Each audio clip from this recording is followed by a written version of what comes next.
What's up mga idol? So ngayon, panibagong tatuan at panibagong kagwapuan ulit tayo mga idol. So ngayon, muling nagbabalik ang ating idol na si Boss Idol Alvin. So ngayon, yung gagawin namin is 4th session ng aming project na full sleeve Polynesian tattoo.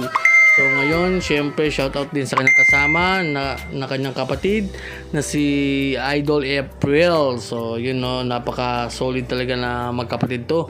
Talagang tandem na tandem mga idol. So yun. At yun nga mga idol, syempre freehand na naman tayo dito. So syempre ating original concept no. So yun, Polynesian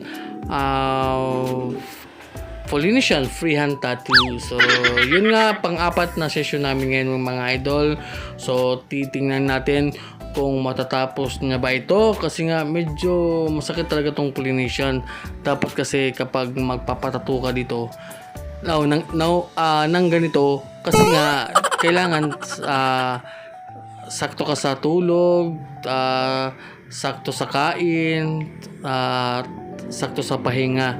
Parang ganun, para maging tolerable yung yung magiging tatuan kapag nagpa-session ka na, diba? So yun.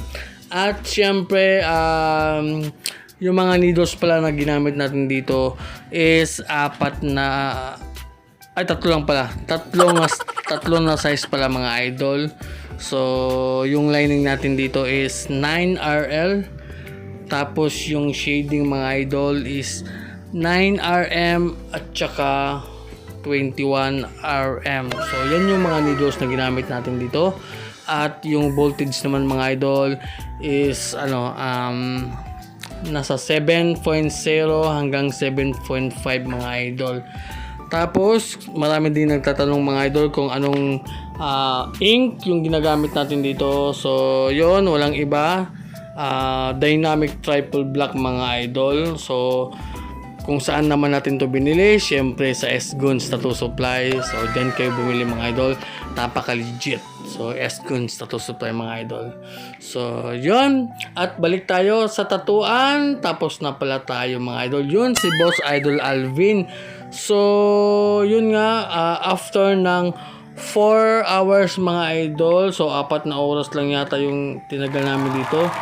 Kasi nga medyo nasakitan si Boss Idol Alvin. So ito yung aming finished product sa aming 4th session sa full sleeve Polynesian project mga idol. So yan, syempre may pa tayo dito, may 5th session mga idol. So dapat abangan nyo yan. So yan yung ating final result at nagustuhan to ni idol. So yun lang mga idol.